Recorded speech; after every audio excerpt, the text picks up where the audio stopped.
अस्सलाम वालेकुम। स्वागत है आपका मेरे YouTube चैनल फरस सिद्दीकी स्पोकन इंग्लिश में। आज मैं आपको पढ़ाने जाने वाली हूँ कि इंग्लिश हम कितने आसान तरीके से बोल सकते हैं। और आप आगे पढ़ने से पहले मेरे चैनल को प्लीज़ सब्सक्राइब करिए, लाइक करिए और कमेंट्स करिए और शेयर भी ज़रूर करिए, और ताकि आपको मेरे आने वाले YouTube के जो भी वीडियोज़ हैं आसानी से मिलते रहें। ठीक है, सबसे पहले हम पढ़ेंगे टेंस। टेंस क्या होता है? काल। टेंस से हम क्या समझते हैं? काल। टेंस को हम क्या कहते हैं? काल। और काल क्या होता है? समय।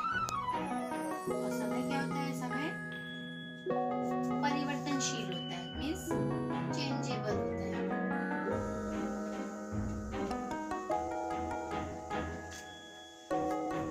हमारे पास 3 प्रकार के काल होते हैं। पहला होता है आपका वर्तमान काल, दूसरा होता है आपका भूतकाल एंड थर्ड होता है आपका future, means present, past and future. Present में भी आपको 4 कैटेगरीज मिलेंगी, पास्ट में भी आपको 4 कैटेगरीज मिलेंगी एंड फ्यूचर में भी आपको 4 कैटेगरीज मिलेंगी। सबसे पहला है आपका इसमें इंडेफिनिट। इंडेफिनिट मींस क्या होता है? सिंपल वाक्य, जब हम साधारण वाक्य बोलते हैं। जनरली आपने सुना होगा कि आप कहाँ जाते हैं, क्या करते हैं, जो भी सेंटेंस होता है, आप क्या लास्ट में क्या मात्रा आती है? ता है, ती है, मींस आपको ये समझ में आता है कि ये काम होता है। सिंपल वाक्य। अगर हम सिंपल वाक्य की बात करते हैं तो इंडेफिनिट का रूल से अप्लाई होगा। अगर हम लगातार काम चल रहा है उसके बारे में बताना चाहते हैं तो कंटिन्यूअस का रूल से अप्लाई होगा।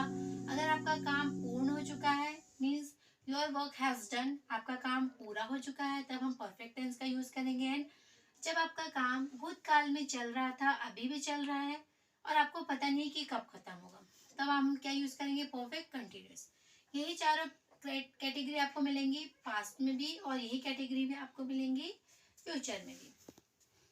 गाइस, आपको पता होना चाहिए टेंस हमारे लिए बहुत इंपॉर्टेंट होता है। अगर आपको टेंस के बारे में पता चल जाए अच्छे से तो आप इंग्लिश बहुत ही आसानी से बोल सकते हैं। बट इसके साथ हम और भी बहुत सारी चीजें पढ़ेंगे, लेकिन बेसिक आपका स्टार्ट होता है टेंस।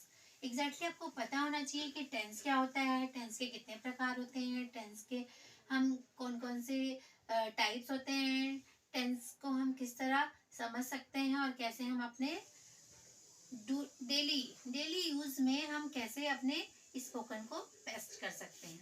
तो गाइस, आज के लिए हम टेंस के बारे में बहुत अच्छे से समझ चुके हैं कि टेंस होता क्या है। इसके बाद हम पढ़ेंगे टाइप ऑफ सेंटेंस। ठीक है, जैसे आपको मैंने बताया इंडेफिनिट मीन्स क्या होता है? सिंपल वाक्य। कंटिन्यूअस क्या होता है? कंटिन्यू चल रहा वाक्य। परफेक्ट मीन्स जो काम हो चुका है। परफेक्ट कंटिन्यूअस मीन्स जो काम भूतकाल में चल रहा था और अभी भी चल रहा है। ठीक है, तो इसे आप बहुत अच्छे से समझिए और याद रखिए। सबसे पहले हम पढ़ेंगे टाइप ऑफ सेंटेंस। सेंटेंस के कितने प्रकार होते हैं? सेंटेंस के 5 प्रकार होते हैं। We have the 5 types of sentence. First है आपका सकारात्मक।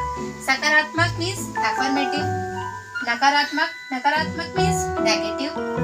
प्रश्नवाचक मीन्स इंटरोगेटिव। प्रश्नवाचक नकारात्मक, इंटरोगेटिव नेगेटिव। आज्ञासूचक इम्परेटिव। सबसे पहले हम समझेंगे कि 5 टाइप ऑफ सेंटेंस किस किस कैटेगरी में काम करते हैं। अफर्मेटिव क्या होता है? अफर्मेटिव में हम सिंपल वाक्य बोलते हैं, जैसे साधारण वाक्य, जिसे हम सिंपल सेंटेंस भी कहते हैं। जैसे कि वो रोज स्कूल जाती है, मैं रोज काम करती हूँ, मम्मी रोज खाना बनाती है। That is a simple word जो हम जनरली यूज करते हैं। We call this type of sentence affirmative sentence. After that we will learn negative sentence. जिस वाक्य में नॉट आता है, हिंदी में नहीं शब्द आता है, तो वो वाक्य नेगेटिव कहलाता है। उसके बाद है आपका प्रश्नवाचक। प्रश्नवाचक में जब हम किसी से क्वेश्चन करते हैं, कोई किसी भी प्रकार का प्रश्न पूछते हैं, जैसे कि तुम क्या कर रहे हो, तो इस सेंटेंस में हम क्या कर रहे हैं? प्रश्न पूछ रहे हैं, तो प्रश्न क्या कहलाएगा? आपका इंटरोगेटिव। जब आप प्रश्न भी पूछ रहे हैं और उसमें नहीं वाक्य भी आ रहा है, नहीं वर्ड भी आ रहा है, तो वो क्या कहलाएगा? आपका इंटरोगेटिव नेगेटिव। इसके बाद है आपका आज्ञासूचक। आज्ञासूचक मीन्स क्या होता है? आज्ञासूचक से आप ये समझ ही गए होंगे, जब हम किसी को आज्ञा देते हैं, मीन्स ऑर्डर करते हैं, चलिए जाइए बैठिए, पंखा चालू कर दो, एसी बंद कर दो, दरवाजा बंद कर दो, या फिर गैस ऑन कर दो, तो हम क्या कर रहे हैं, किसी भी अदर पर्सन को हम ऑर्डर कर रहे हैं। ऑर्डर वाले सेंटेंस को हम क्या कहेंगे, इंपरेटिव सेंटेंस।